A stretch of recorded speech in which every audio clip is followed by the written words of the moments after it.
Good afternoon. I'd like to call the July 28, 2025 Housing Authority regular meeting to order. Members of the public may view and listen to the meeting as noted on the city's website and as noted on the agenda. As a matter of housekeeping, I'd like to remind commissioners to keep their microphones muted unless they are speaking. The City of Santa Rosa is committed to creating a safe and inclusive environment free from disruption. We will not tolerate any hateful speech or actions and we are well staffed to monitor that everyone is participating respectfully or they will be removed. If necessary, we will also immediately end the meeting. Clerk, please explain how public comments will be heard at today's meeting. After each agenda item, the chair will ask for Housing Authority Commissioner comments and then we'll open the item for public comment. Once the chair calls for public comment, please go to the closest podium in the upper tier of chambers. We will then unmute your microphone and start the timer. Speakers are allowed to speak one time per item up to 3 minutes. Additionally, there is one public comment period to speak on non-agenda items, item 7. This is a time where any person may address the Housing Authority on matters not listed on this agenda but which are within the subject matter jurisdiction of the Housing Authority. To address the Housing Authority, you are requested to complete a speaker card and give it to the recording secretary.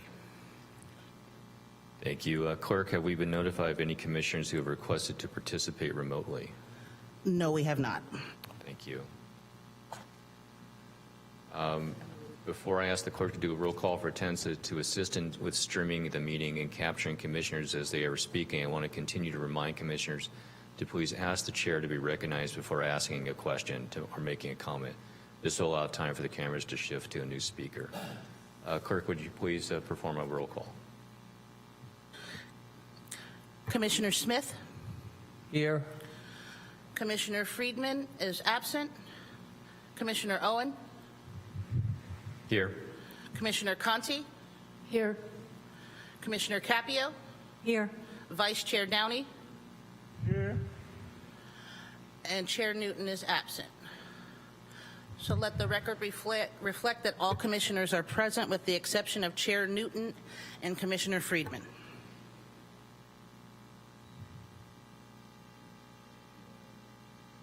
I'd like to ask commissioners, are there any statements of abstention? Not hearing any, I'll move on to the next agenda item and call agenda item 5, which is the staff briefing.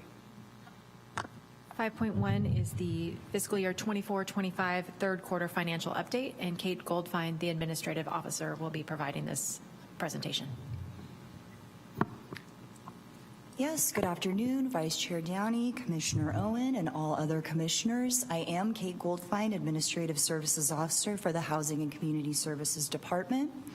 And this is the March 31st, 2025 quarter 3 financial update. And this was continued from the June meeting that was canceled. So you may remember, so it feels a little late for this, and it is. So we're going to start, so this is the memo that you received, and we are going to start with expenditures. And basically, we're trending fine in all areas. We had over 30% of our administrative budget remaining, and that is due to several vacancies throughout the department and overall low services and supplies expenditures throughout the department as well. In subrecipient funding, all grantees are expected to expend all of their committed funds, and that $11,000 that's remaining will go back to loan product or other subrecipient funding in the 26-27 budget. In loan activity, that looks low, but all funds are committed, and we are reimbursing developers as they submit invoices. You can see that nearly 6.1 of commitments from the 24-25 notice of, or I'm sorry, the 23-24 notice of funding availability is now showing, and work has commenced for many of the projects, as you can see on the pipeline update. We have expended over $27 million in housing assistance payments, averaging just over $3 million per month across all our programs. Last year at this time, the average was closer to $2.7 million. And I want to let you guys know, even with all the upheaval that we're hearing in the news, this remains fine on a monthly basis as HUD continues to fund us at the level that covers our current households with current rent increases. In CDBG DR, we just have the 10% retention payments for Burbank Avenue and the Cannery. And then in projects, we continue to spend one-time funds on major projects such as Caritas Homes Phase 1, which had CDBG, DR, and IIG expenses this quarter. And that $16 million that shows remaining is mainly IIG, which is designated to specific projects, even though it's not yet committed. So moving on to funding, if you want to look at that table, we have made sure to reimburse ourselves timely for the federal funds that we've expended through March, which is that 986,000 thereabouts of CDBG, home, and HOPWA. You can see on the second line down of that memo.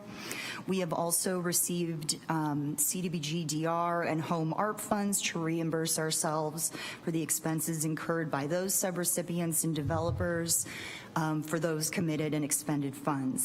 In local sources, our revenues look very well. Housing impact fees, which is one of our big ones, we were over 1.7 million received through March, which means that we've surpassed our budget, our annual budget of 1.3 million. And anything extra goes into next year's administrative and loan budget, so that's good news. In compliance monitoring fees, that also looks good, as we've received, again, just over what we budgeted for the entire year through the first 3 quarters of the year. Loan repayments look excellent, as we've received over $1 million through the end of March. And I actually checked that today, and unaudited, it looks like we've received about 1.3 million for the year. So I'll be back either next month or the following month with the unaudited look at the entire year. But that was just one that I checked today because that's kind of an interesting source of funds. And then federal grants and emergency for housing choice and emergency housing vouchers also look good. As I mentioned, HUD currently continues to fund us at a level that allows us to keep all current voucher holders housed. So that concludes this briefing, and I'm happy to answer any questions that you have. Thank you. Any commissioners have questions? Dr. Downey?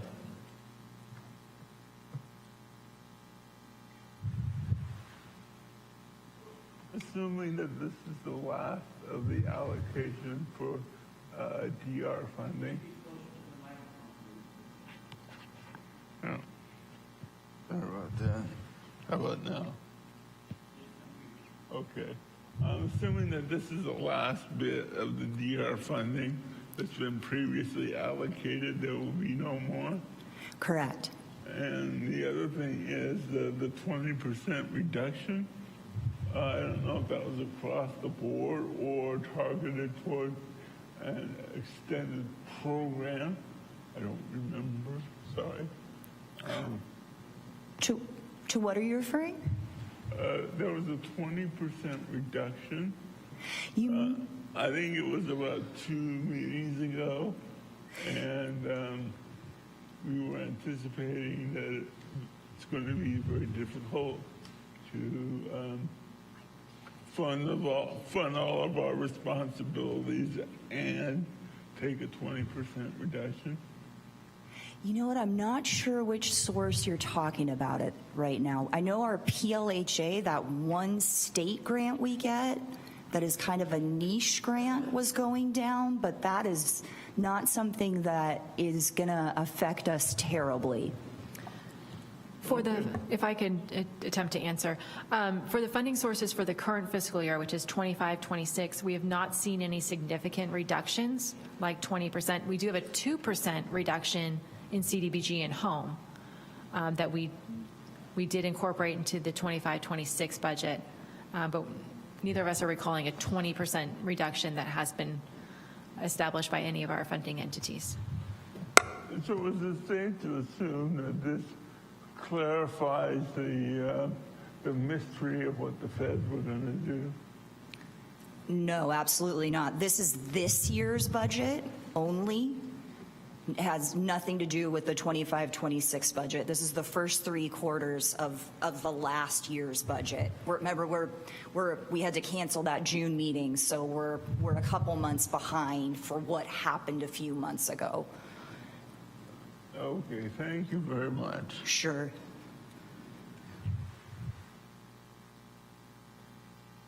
Commissioner Smith, you have some questions? Have you heard anything about the Trump administration wanting to limit the number of years people could be in getting benefits, in affordable housing? I don't know if it was just talk or whatever it was. At this point, we're, as we previously said, we're monitoring the various organizations that we're members of, and there's nothing that has been adopted yet in terms of budgetary impacts going forward or any limitations on the program. So we are continuing to monitor the situation. Any other questions from commissioners? So I have a couple questions. The state grant, can you discuss which ones are lagging? Because you've got state grants of $23.2 million for 9 months and received only 4.7. Yes, so they're not lagging. We haven't expended the funds, so we haven't asked for reimbursement yet. So the majority of that is IIG funds that we haven't expended yet, and when we expend them, we'll request reimbursement from the state and get those funds. Do you see that happening within the last 3 months? No. Okay, so the 27, so that will adjust accordingly, which is what was, okay. And then I wanted to go back to the understanding that the budget that we're looking at is from July 1 through June 30. And then with the budget for the federal budget is a calendar year, is that correct? The federal budget is actually October 1 to September 30. Okay. And the Housing Choice Voucher Program funds on the calendar year. Okay, so Just when to make it and more everything we exciting. have today is showing that there are no cuts for everything that we have at this point in time. So at this point, in the budget that was adopted in June, effective July 1 through June 30 of 2026, we know we will have a 2% reduction in CDBG and home, and that was incorporated into the budget that the Housing Authority adopted. There was also a slight increase in our HOPWA, which is Housing Opportunity for Persons with AIDS. At this point, we are operating on a relatively flat Housing Choice Voucher program funding, and that was based on adjustments that HUD made back in winter, early spring.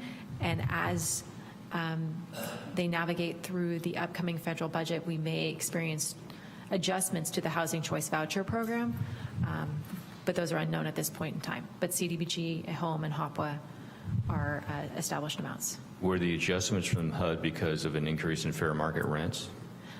That is correct. HUD reviewed the fair market rents and increased those for the Sonoma County area, and then in turn increased the funding that's provided to our housing authority. Okay, so again, there's only a certain amount of monies, but more money is allowed because the market has shown that the fair market rent has actually gone up. That is correct. So it's the same number of, the maximum number of vouchers that we can issue, but they increase the funding, so we're actually able to assist those households at the current market level. So the houses are getting more money to represent fair market rent, if that's exactly. Correct. The rents have gone up, and so we're able to accommodate that and not reduce families from the program. Okay. Commissioner Smith? I was just curious, how is all the money for the housing authority that you get, is it held in separate bank accounts from the city? How do you track all that, and how do you make the payments?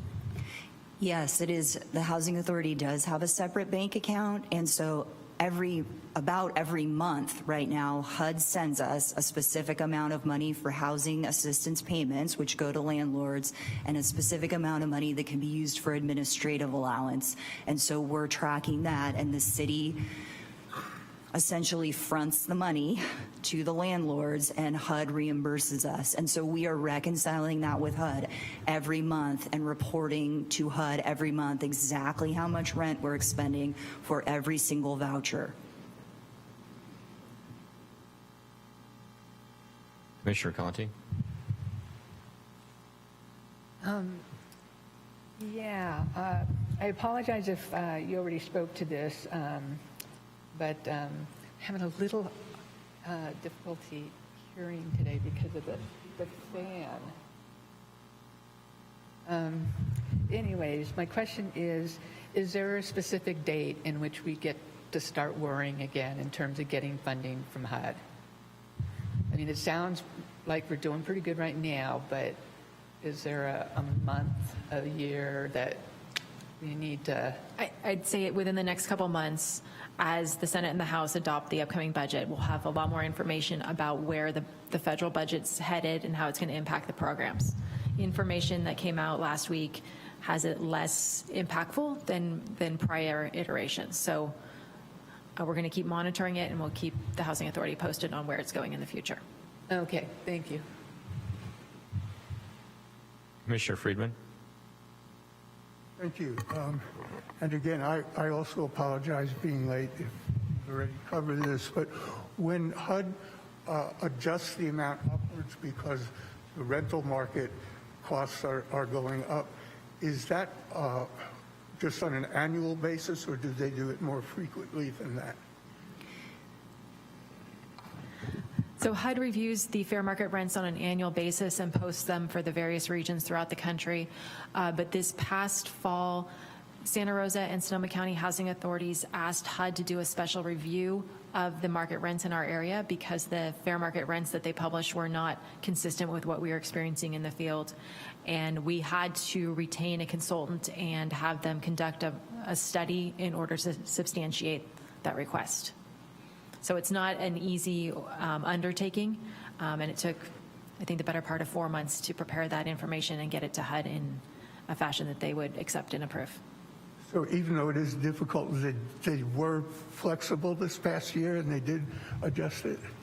They were receptive to the information, and I think that's because there was quite a bit of disparity between the FMRs that they had published and what the study had concluded. Thanks so much, Megan. Any other questions from commissioners? Seeing none, we'll open for public comment. We're now taking public comment on item 5.1. You may state your record for the name. Just let me get the timer up and going, okay?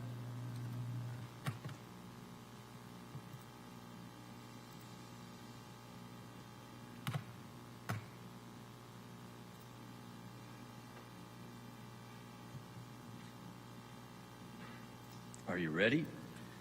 You may begin. Hello, my name is Dwayne DeWitt. I'm from Roseland. I wanted to thank staff for all the work they've put together, especially for getting the special report that was submitted to HUD.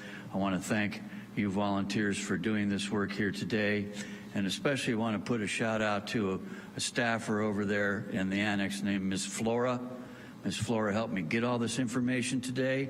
It wasn't available there at the desk like it typically should be before the meetings. So I have it now. I've read the basics. I want to make sure regarding the Veterans Affairs Supportive Housing Security Deposit Funds, there's $10,000 remaining. I want to make sure that we understand what's going on with that program, and I've asked a number of times about it. Recently, at a meeting called Vet Connect, which is held every Tuesday morning at the Sonoma County Veterans Memorial Building, the staffers from the Veterans Affairs Department did not know the actual numbers of vouchers that are available.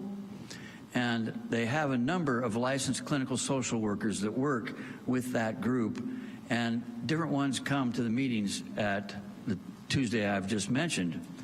None of them have the current information to provide to the veterans as to what's occurring.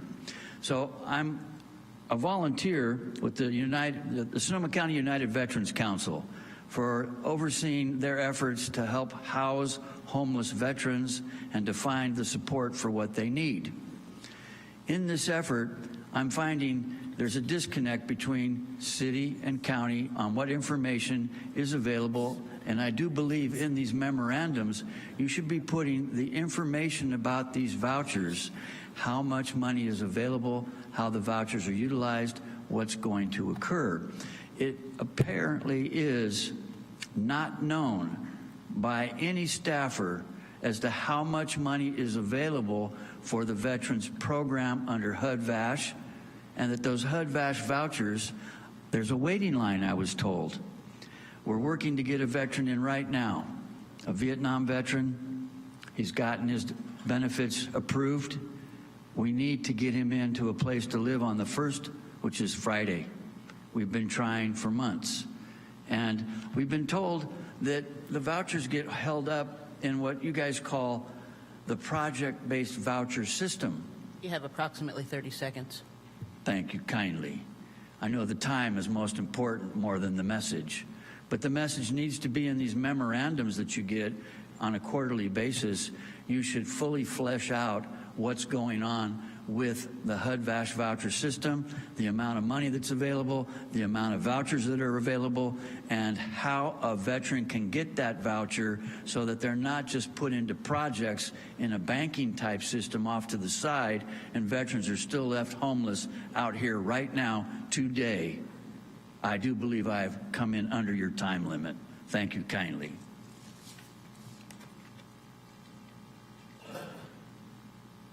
Do we have any other public comment on this item? It does not appear that we have any other public comment on this item.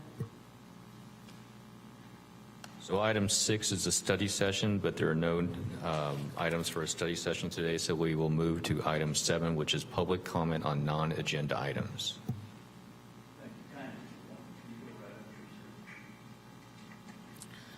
You may state the record for your, if you'd like, but let me get the timer going.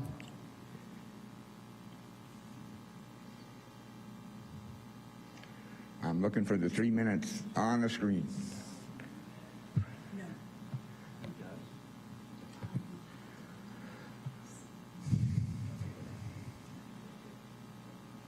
Okay, 3 minutes. My name is David Harris. I live here off of Brush Creek Road here in Santa Rosa. I served on the Housing Authority from 2010 until 2018, and I see today in the packet that my signature is on the last resolution that adjusted fees.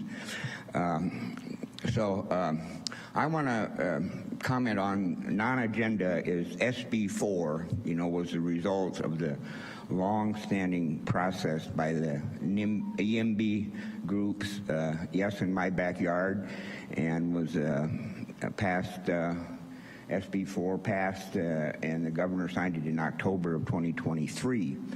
And I would like to know how, I'm going to leave with this question of how we are able, as the public, to follow what's being submitted as proposals for SB4 qualified projects.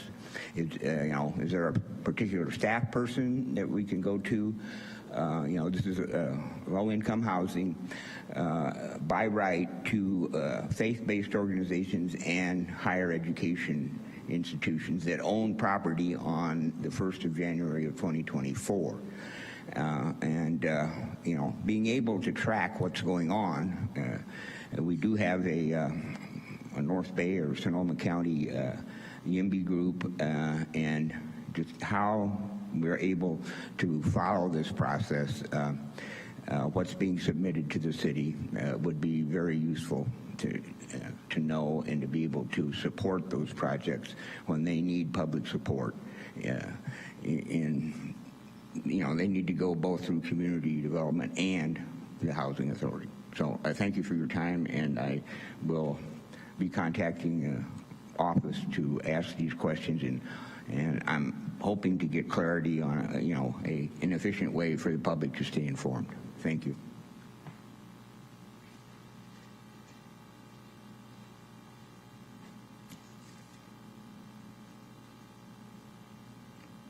Ready to roll? My name is Dwayne DeWitt. I'm from Roseland. I'm a charter member, founding member of the Sonoma County Housing Advocacy Group from 1995.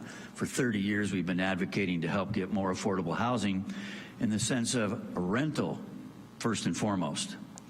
One of the things to bring up is that this housing authority was put together in 1971. I was a high school student. I was emancipated, already out on my own. You could not find a place to live and rent by yourself at that time. So we've had this affordable housing rental crisis for over 50 years. I ended up in a garage with another friend from high school, and we converted that garage as our place to live.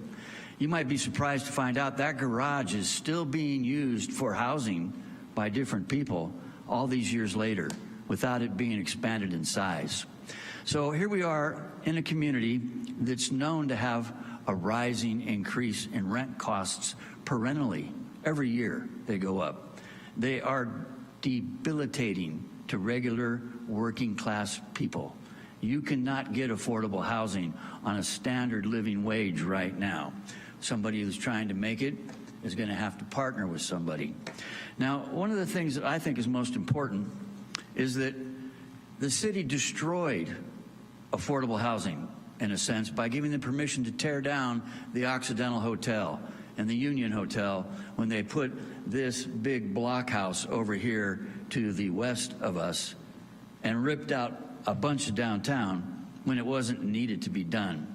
It was under the guise of what they call economic development, which actually didn't help us.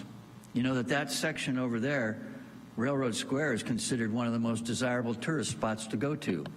Not here, that block house, not downtown, where we need the affordable housing downtown. So Bethlehem Towers was built to help put those people who had been displaced there from single residence only hotels into a spot to live. After that came Silvercrest, Salvation Army housing. The 3 tallest buildings in Santa Rosa are housing for low-income people, for seniors. That actually is a model that could be helped to get even more housing here in the downtown area. Former members of various government bodies have actually flummoxed the city into getting the AT&T building over here under the guise that housing was going to be put in on the corner right across the street from you. No housing has been put into that building to this date, even though a loan was forgiven and other activities have been occurring. So one of the things that's most important as a housing advocate is to be relentless in our pursuit of economic justice as well as environmental justice, social justice. Get the housing in the downtown area where it's needed as soon as possible, as affordable as possible, and you folks can be the ones that actually make that happen. You're the catalysts for it, but only if you put the oversight in and say it must be done now. Thank you.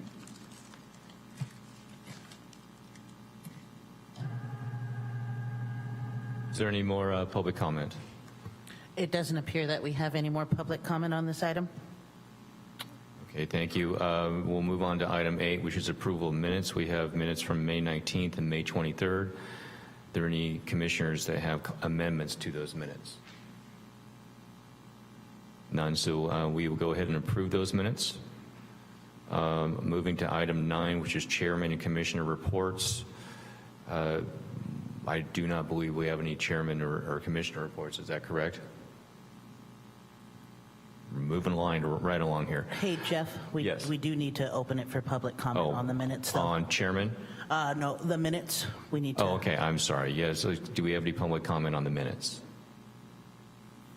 Okay, no public comment on item 8. Okay. And item 9, open it for public comments. No public comment on that. We will move to item 10, which is committee reports. Are there any committee reports? I don't believe we have any, so we'll go ahead to public comment on item 10, which is committee reports. No public comments. We'll move to item 11, which is executive report and communication items. Good afternoon, Commissioners. Attached to this agenda are 2 communication items. The first one is our monthly affordable housing pipeline update. You'll notice this month we have very limited updates. The one change that's reflected in red is an update to the estimated completion date for Burbank Avenue Apartments. We are estimating that'll be completed by the end of September 2025. The developer is currently going through the lease-up process with staff, and that does include 16 project-based vouchers. So that project has begun its lease-up, and we are looking forward to seeing it completed. I'd be happy to answer any questions about the pipeline before we move on. Commissioner Smith? Oops, hold it. Just curious on the pipeline for awaiting additional funding and permits. There's a lot there that is just about all affordable housing units. Is there anything we could do to help move that process forward? Because there is out of the 226 units to be built, 222 are affordable. So I was just wondering, they all seem to be in that same area for a while. Anything we can do to help move it forward? Yeah, so all of these projects, the majority of these projects here, at least the first three, which are Laurel at Perennial Park Phase 3, Ponderosa, and Caritas Homes Phase 2, have all been recently assisted by the Housing Authority, so they have received financial commitments, and they're in the process applying for funding at the state level. And they're just going through the various application process. Sometimes it does take several years to apply and be awarded enough funds to proceed to construction. That hasn't been something we've seen in recent years with our robust amount of funds and tax credits that were designated specifically to Sonoma County as a result of disaster recovery. We also just closed our NOFA, so there's a good chance we'll see some of these projects coming back for additional funding requests as they have updated their performance. But we do provide them with support at the state level as they apply for additional funds and tax credits. So it's just a waiting situation. I mean, they're all ready to go. They just need the money, right? Correct. They need to go through the applications that are needed in order to finance their project. Any other questions from commissioners? I do have a question. We've talked about this in the past. The vast amount of units that have come online because of prior years, either CDBG DR funding or 9% tax credit DR funding. And if you look at the first number here of 1,348 units, and I know that while the Housing Authority tracks number of affordable units based upon if there's a density bonus, that doesn't mean that these projects are, like for example, the Santa Rosa Avenue project, Avenue Apartments, 154 units. We're only tracking 35 because of the density bonus, but in reality, those are all affordable except for the manager's unit. Is there a way to look at the 1,340 units and compare to during the last 24 months how many market rate units were put in place? So if you could look at the total and then realize that the vast percentage of the units, I believe, have been affordable. Do we have that information? We could work on compiling that information. We would need to work with Planning and Economic Development on their permitting information and what has been completed, and then overlay our affordable housing information, which they also have since they are the permitting entity. But we could certainly do that and bring it forward at an upcoming meeting. Yeah, I think that would be very helpful because as bad as the fires were and how many units were taken out of circulation, the amount of units that have been built because of the disaster recovery funding sources, I've never seen that many units built in Sonoma County and Santa Rosa specifically, and to show what percentage of overall units were affordable would be a good data point. It's just commentary. Commissioner Freeman, you had a question? Thank you. Yeah, I'm just wondering, for the purposes of your comment, and how are we defining affordable? I mean, when I was a youngster, one person working could, at a standard job, could afford a mortgage, and now two people working can barely afford rent at market rate in many areas, and Santa Rosa is one of the more expensive areas. So I'm wondering, what level are we talking about when it's categorized as affordable? So the units that are reflected on our affordable housing pipeline all have, if they are in the number of affordable units column, have a regulatory agreement or a density bonus agreement recorded against the property that identifies the number of units and the income level of those residents. And I would say for all of these, I don't think there's any homeownership units that are appearing on here right now. All of these that are rental, the income of those individuals cannot exceed 80% of area median income. And so that's based on household size. So it's a very prescribed level of affordability. Thank you. Are there any more questions? Okay. Dr. Downey?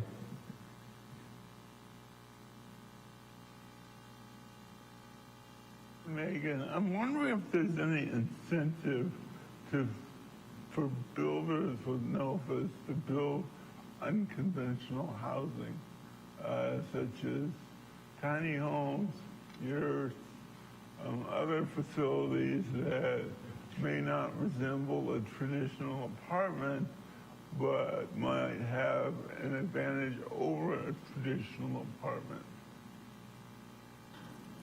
You know, I'm not sure the answer to that question. I'd say that just off the top of my head, one of the limiting factors would be the ability for a project that had some kind of unconventional components to compete for funding at the state level. So would it qualify for funding from HCD or qualify for tax credits based on the construction and longevity of that structure?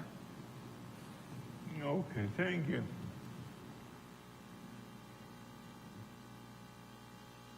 there any more questions?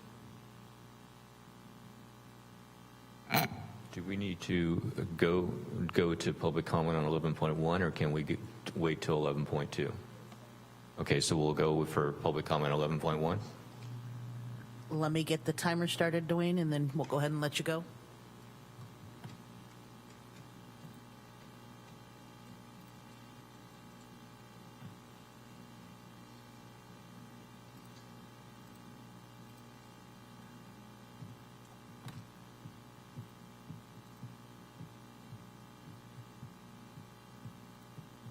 Bear with me, my computer's acting up.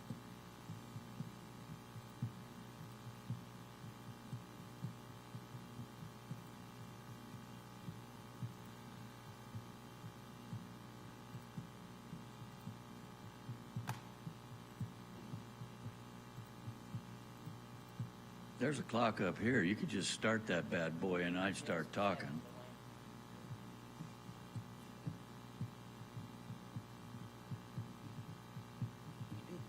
You can go ahead. Thank you. My name is Dwayne DeWitt. I'm from Roseland and the Sonoma County Housing Advocacy Group. I wanted to thank you for your comments that you've just all made. Your discussion is very relevant and very helpful. One of the things that's most important, at least to me and the Sonoma County Housing Group, is Burbank Avenue Apartments. It's said that there's 16 project-based vouchers going to be a part of that project. How do the veterans who are going to be getting the HUD-VASH vouchers get their priority to get into that? We've asked this to the people at HUD-VASH and to others. No one seems to know. So this veteran that needs housing right now, and he is going to be on the street on the 1st, he could be in that housing perhaps when it's opened up in September. The project-based vouchers approaches, you need to share the numbers with people so that people understand what the target is and what the possibilities are and how to get these positive things moving forward. There's another veteran, I've talked about him in the past. He had a HUD-VASH voucher, and then it was the city that kept him from getting the unit that he had already signed up to get because the window was 1 inch too narrow to exit the building. Not only did they keep him from getting a place to live, they red tagged the building and forced everyone that was living there out. So that meant more homeless folks struggling to get a place to be.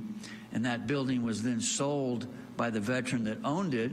It was the guest house on West College where it meets 4th Street. And those people had to deal with the adjustments, if you will. I continue to bring these things up because you folks are the ones, they're on that committee that can actually direct staff to get the information and make it available to the advocates out in the public who are trying to help the veterans, to those in the Sonoma County Housing Advocacy Group trying to help low-income people and to help others, the seniors. Think about those folks in mobile home parks that own their unit but are going to be forced out because mobile home groups are now looking at how to buy that up, and then that property below the unit is theirs, but the mobile home is the owner's, and it's up to them to move it somewhere else. So it's going to create a lot of problems. We don't have the comprehensive overall collaboration that we need to get these kinds of things solved. It can come from you if you advocate for it. Staff will only go on it if you say, staff, look at this. They don't give a diddle squat about what I'm saying up here, and it's not going to happen unless you make it. Thank you. Oh, excuse me, sir. I'm sorry, I didn't submit a card, but I would like to comment. Just 1 second.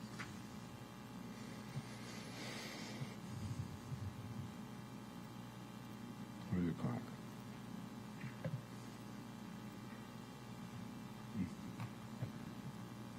Okay, again, David Harris, live off of the west side of Rincon Valley. And I do like data, and I like this table on projects in the pipeline. But you look at it and you start to ask more questions, right? I mean, how to get artificial intelligence is supposed to be helping us, and maybe we need to think about applying that to more of these things. There's a topic that's just been raised is how do you track what's going on with project-based vouchers? Well, is there a place that we can find out what project-based vouchers, and are they really being banked to be applied to future projects? I mean, the concept, I think project-based vouchers are one of the most underutilized and really a potential source of funding a lot more construction, because what it is HUD has continued to do, and the majority of funding that the Housing Authority gets is for vouchers. And when you project-base a voucher, you can take that to the bank. You can get funding without going through all the hoops of tax credit bonds if you have a project-based voucher. At least until now, the lending, commercial lending has seen the cash flow that's going to come from vouchers to be very reliable. I mean, right up there with treasury bonds. And so the more vouchers that you can use to as project-based, the more new housing you can build. And it is something that we should try to optimize those project-based vouchers, and to understand whether we're optimizing them or not, we need to be looking at the numbers. What could we do in the area of project-based vouchers? I mean, the Housing Authority may need to hire a consultant specifically on this topic of what further forms of funding. It's the fact that you see how many million comes in for vouchers. There's some restrictions, but those restrictions over time have been reduced. And the fact that you can borrow against future money is very powerful. And, how many project-based vouchers we have in place now. I mean, a lot of them have been the veterans. And, the city of Santa Rosa manages for the whole county. So that makes it, a bigger topic. I know that project in Windsor was built with veterans vouchers, like 80% of the units were project-based vouchers. And that gives you a source of funding. So I wanted to raise that topic. Thank you.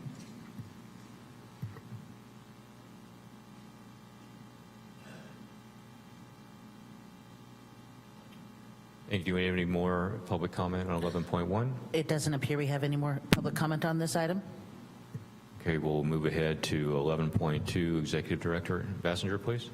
So 11.2 is a communication item regarding the annual adjustment of various housing authority fees that are collected for services that we provide. Attached to the memo are some resolutions that there is an annual 3% increase in these fees that is effective July 1. This memo was included in your June packet, but unfortunately that meeting needed to be canceled, and so we carried it forward to today's meeting.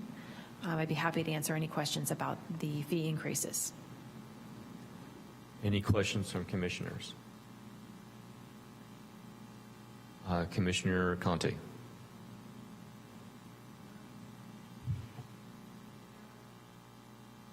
It's out of sync with the agenda, but I do have a question regarding resident DeWitt's comments on the project-based units.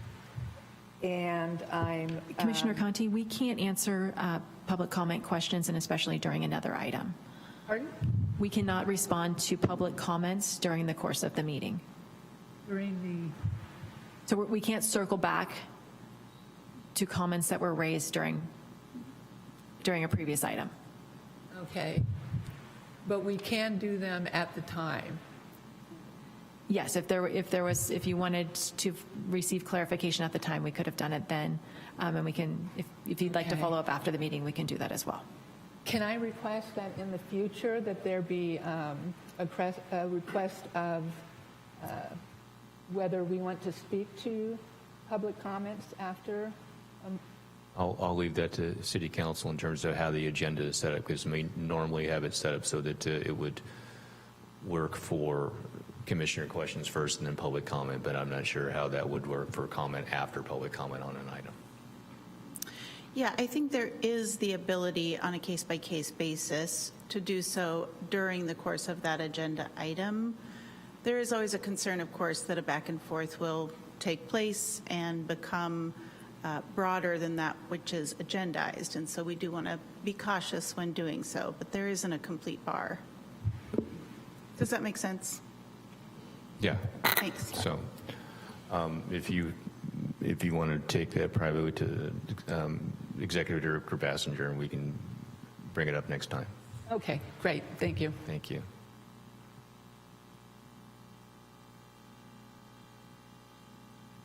Dr. Downey?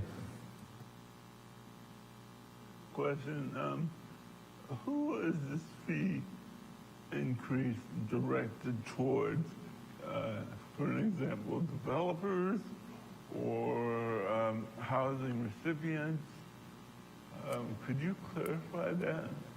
So these fees would apply to housing developers or managers, especially as they relate to compliance fees. Those are charged for units that we provide affordability oversight on, or the density bonus programs.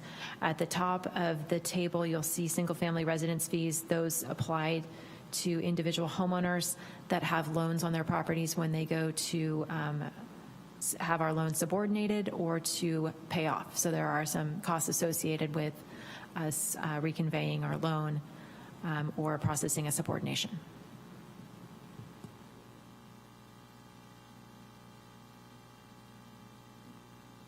Commissioner Capio? Yeah, I had a quick question about whether there's any sort of procedure for hardship or deferral of these fees. For these particular fees, based on the previous actions of the Housing Authority, there are not any opportunities to request a deferral or any kind of hardship waiver. It could be something we consider in the future. I'm also not aware of any instances where it has come up within the last 10 years or so. Thank you. Any other questions from commissioners? I'd like to go ahead and open up 11.2 for public comment.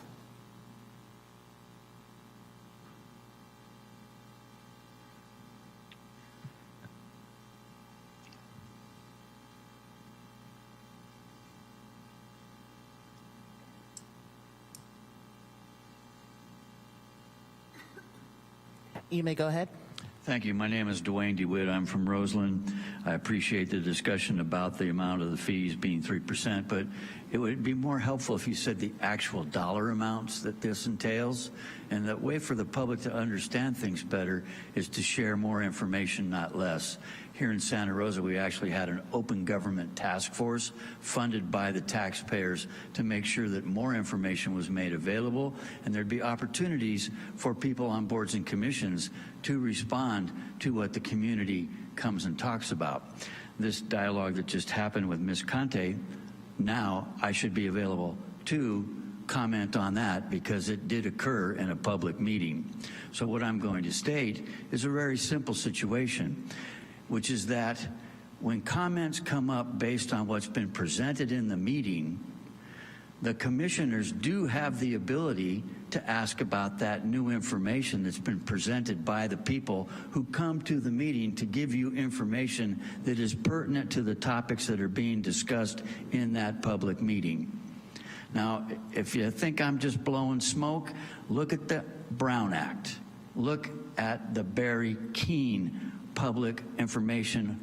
These meetings are supposed to be a bit interactive. Santa Rosa has a more restrictive policy saying that you can't, as they said earlier, have a give and take, a back and forth. But actually, that's the only way you can get current information and have current questions answered in a timely manner, rather than waiting for a full another month or two if a meeting's canceled for the commissioner to have that interest actually answered and dealt with. So this is a matter of just good public policy decision making. You're the decision makers. You need as much information as you can to do the public policy in the best manner for the public, not necessarily just for the city corporation. The city exists for public health, safety, and welfare of its taxpayers, its residents, its people. And when we come forward and put information forward to you, perhaps staff could let the members of the commission know now is the time to address any of this new information that was put forward into the public record, and it should be then available to the greater public. One of the things the city has done now is switched over to what they call action minutes, and only putting in the minutes if something actually was taken action on. That has been a drawback. I've been following these meetings for 30 years. You're keeping more news to use from us. Thank you. Any other comments from commissioners? I'm sorry, Commissioner Friedman? Thank you. Yeah, I'm wondering, since this, the timing of comments by commissioners on new information from the public, it was new information to me, and I'm wondering if today,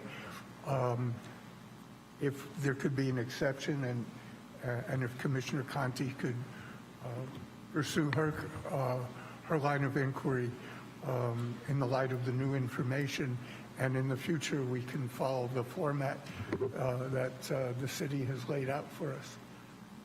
I would love that if that's possible. You want to have General Counsel respond? I think it's important to remember that for the item that Mr. DeWitt is talking about, 11.1, it wasn't a decision-making item. And so the new information that was presented, while obviously valuable, did not influence a decision that was made. And so I think for today's meeting, it makes sense to move on since we're now on item 12 or 13. That would be my preference for today because we're getting a little far afield of what's agendized, and there was no decision made on 11.1. But I'm happy to take more questions about procedure from Commissioner Conte or Chair Owen. Would it be better to take those questions on a one-by-one basis outside, because they're not agendized on the meeting. That's what I'm concerned about, is that we're here to discuss things that are on the agenda. Well, right. So I think the question that Commissioner Friedman is getting at is, if there was a decision to be made on 11.1 under this example, could we go back and revisit that new information that was brought forward? And I think under different circumstances, if there had been a decision made, there would have been a discussion after public comment, right? And that would have been the time that the Housing Authority Board discussed, maybe brought in some of these new comments that were raised. And the reason that wasn't done today, the reason that Chair Owen moved on, is because there simply wasn't an action to be taken. And so prolonged discussion on new issues that were raised during public comment weren't necessary or appropriate at that time. They may be necessary and appropriate at a different time if there's decision making to be had.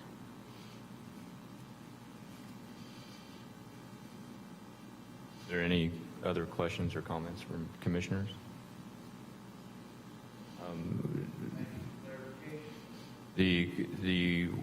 On the item that we have here, there was comment made about the fees not being provided, but they are provided in the packet in page 2 of 13 for this. That is correct. The fee schedule with the exact amounts per category are attached to the agenda, which is published on the city's website and made available to the public. Okay, thank you. I'd like to go ahead and move on to item 12, which there are no consent items, but there are no consent items on this agenda. And we'll go ahead and move on to item 13, which are report items. Item 13.1 is a report on update to the Housing Choice Voucher Administrative Plan. Annette Anthony, Program Manager, and Rebecca Lane, Program Specialist, will be presenting.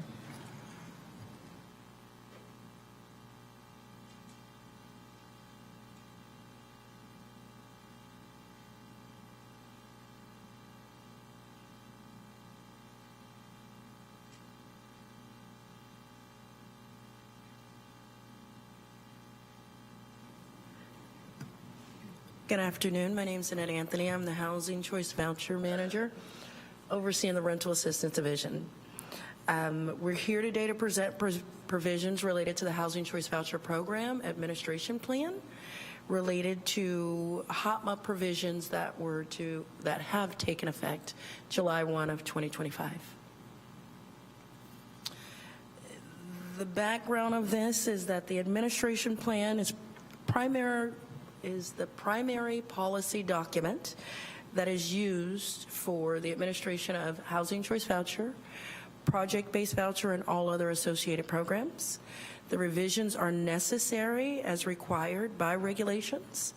And while there are discretionary policies, most of what's been outlined in the administrative plan are restatements of the federal regulation. So with that, I'll hand it over to Ms. Rebecca. Thank you, Annette and Megan, for the introduction. My name is Rebecca Lane, Program Specialist with Housing and Community Services. I have been before you, and we have been before you several times in the past to discuss changes to the administrative plan that are or will be required under the Housing Opportunities Through Modernization Act of 2016, known as HOTMA. The legislation was signed in 2016, but implementation has been happening in stages since 2017. The most substantive changes affecting all voucher types appear in Section 102, 103, and 104 of HOTMA, which make changes to the income and asset rules for virtually all of HUD's programs, including public housing and multifamily housing. We discussed these changes with you in the study sessions in public hearings beginning in 2023, when HUD first announced the first HOTMA compliance deadline for housing authorities. Fully implementing the income and asset changes will require HUD to update the database that is used by housing authorities to submit our family, unit, and rental calculation information. And this is why the income and asset provisions in HOTMA have been rolling out in stages. We can't fully implement all of the provisions of HOTMA until we're able to submit calculations based on the new rules. As part of our annual plan process in March of 2024, we reviewed and you adopted the version of the fully HOTMA compliant administrative plan that was ready to be deployed when HUD completed the necessary system upgrades. At the time, it was expected that HOTMA would be fully implemented by January 1 of 2025. But the most recent HUD guidance about HOTMA introduced a specific set of provisions that are mandatory effective July 1, and the full HOTMA implementation has been delayed indefinitely at this point, and that is because the necessary data system upgrades are not yet complete.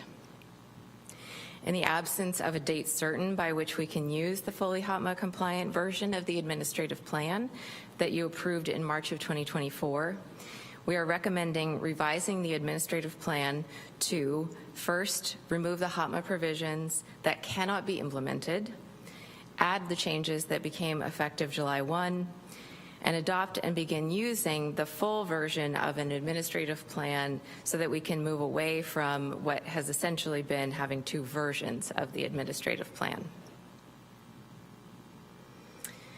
And with that, our recommendation is that the Department of Housing and Community Services recommendation is that the Housing Authority, by resolution, adopt the administrative plan revisions that comply with the implementation requirements effective July 1, 2025, under the Housing Opportunities Through Modernization Act of 2016. Ed, Annette, and I are both available to answer any questions you might have. Any questions from commissioners? It's a very long document. I thought I had trouble downloading it until I saw it was 600 pages. So this is a national document?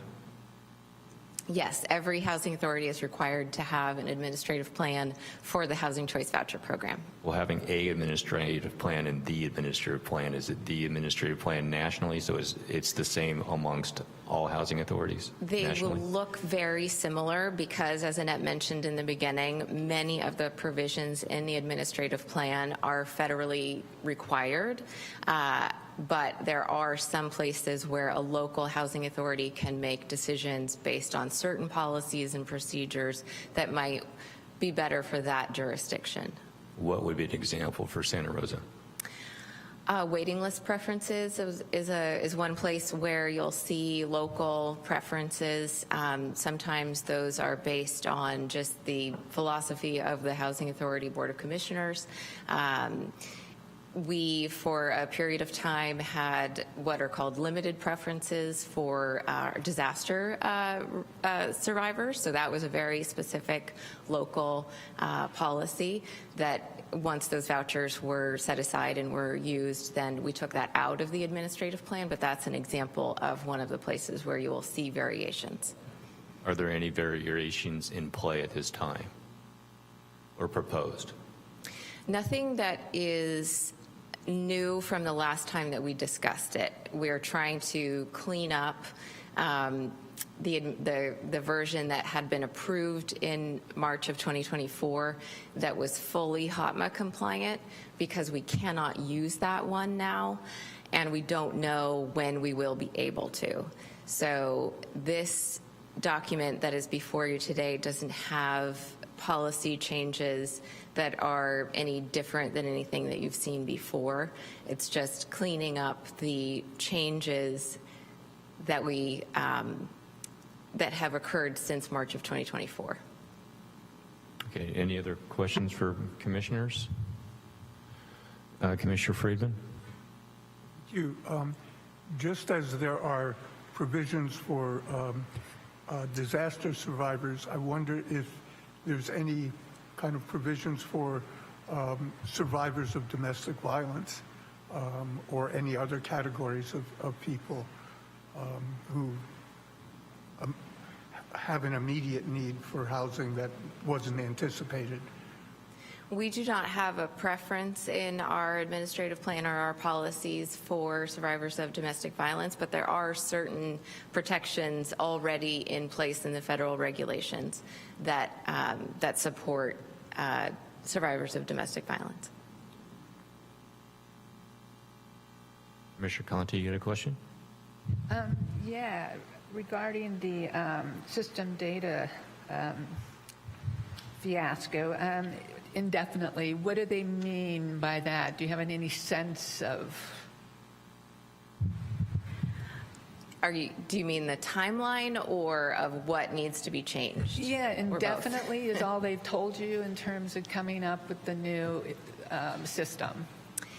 There have been some staffing changes at HUD, and we were, as a housing authority, because we write our own software to work with HUD and submit our data. So we had been more involved. I think I mentioned that as part of the annual plan process last year. Yeah. So there were regular meetings working towards that goal of finalizing the new system. And after the staffing changes happened at HUD, we haven't yet heard, as far as I know, of any date when those meetings will be carried forward. So there hasn't been an announcement of any date certain on when the system will be ready, and so therefore when we can move forward with the full HOTMA compliance. Okay, so they're not feeling the need to explain it to us, leaving us in this position to make these decisions today. Okay, thank you. Are there any other questions from commissioners? Hearing none, I'll open it for public comment. Oh, Dr. Downey?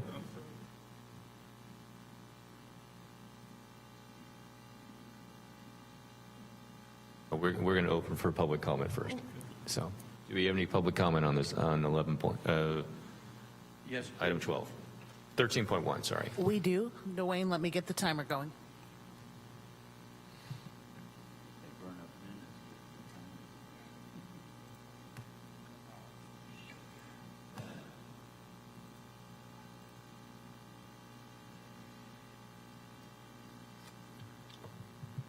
Hello, my name is Dwayne DeWitt. I'm from Roseland. I want to thank Ms. Anthony and Ms. Lane for their hard work. I want to thank all of you commissioners for once again reading through such a long document and understanding it well.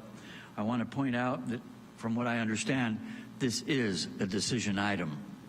And if that's the case, I would hope that the commissioners would be asking some questions on information that's presented today by the public about the decisions.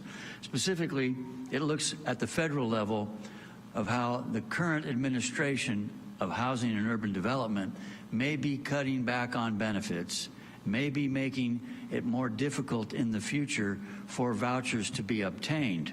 Currently, there's a long waiting list to get a voucher.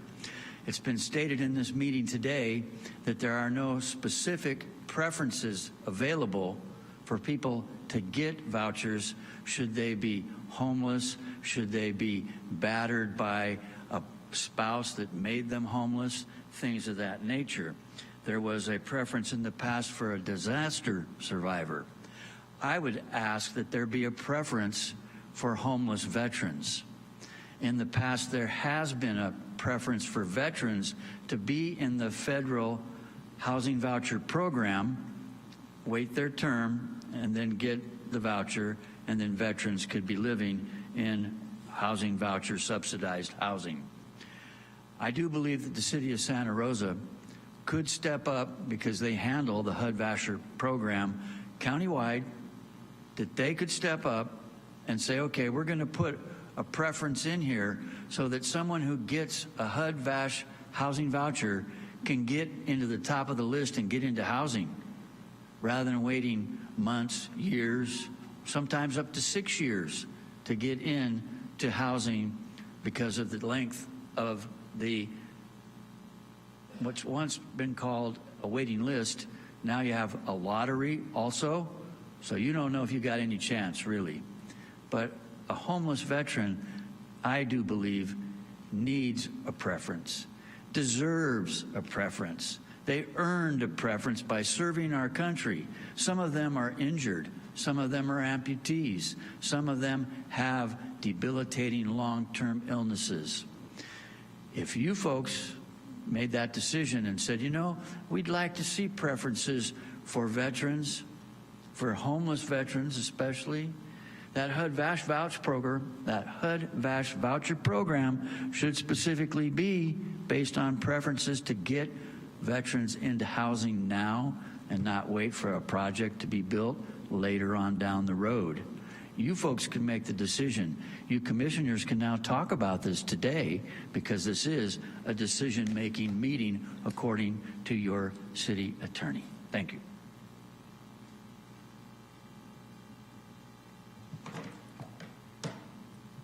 I would like to comment also. Thank you.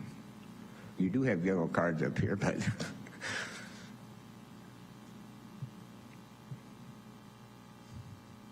again, my name is David Harris, and I'm thinking back to 2010 when I came on the Housing Authority. This, you know, is a periodic thing that comes up, and if you look at the bottom of these pages, I mean, I don't know of any. This is the longest document I think you will ever see on your agenda, right? But notice that it says copyright Nan, what's the last name? You see it there on the bottom of each of those pages? This is a outside independent consultant group that sells, and I don't know how much service they provide with this, because I just looked up on my phone.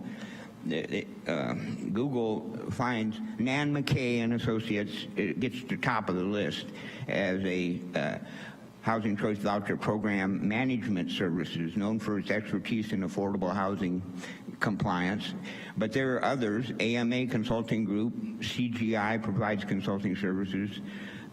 Also probably would be a source of assistance in making the amendments that are made periodically to your administration plan. I mean, you know, not only you have this plan, it needs to be complied with. It is a type of, it's a pretty important document in the biggest program in the Housing Authority. And, you know, I'm just raising this question that I think it would be, maybe this is a type of document that there should be a committee within the Housing Authority that does some interaction with the staff in seeing, you know, prior to this type of meeting, on what's on the table. I mean, you know, I know they get thrown curveballs, there's a new administration, et cetera, but, you know, as a commissioner sitting there and trying to see what is all on the table here, it's pretty difficult to do that. And if you could have some access to the consultants who specialize in this, might be useful. I mean, it would require you as board members to put in some more time, but you know, dealing with all of the administrative angles and this whole question of preferences and what's permissible, not permissible, et cetera, it's complex. And you would have, as a Housing Authority board, the authority to look for some ways to make this a more manageable process for yourselves. Because get thrown this long document and know, you know, what the implications are. Somebody who has been in the business for 20 or more years helping housing authorities understand what their choices are could be useful. Thank you. Do we have any more public comment? It doesn't appear we have any more public comment on this item. Okay, any other comments from commissioners? Okay, seeing no more public comment or other comments from commissioners, entertaining motions.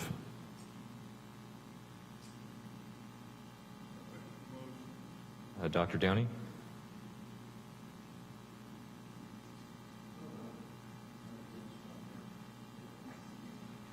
I'd like to motion to waive the reading of the text and to approve the update to the Housing Choice Voucher Program Administrative Plan to include housing opportunities through Modernization Act of 2016, HOTMA provisions effective July 1st, 2025.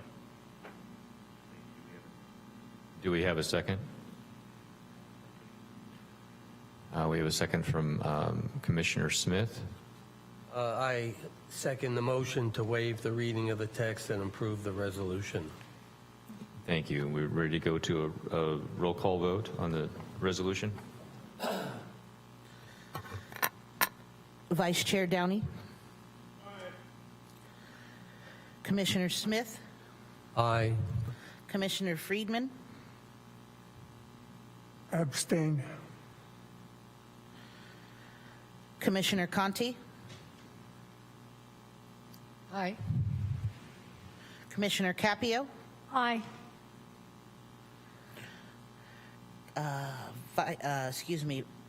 Commissioner Owen?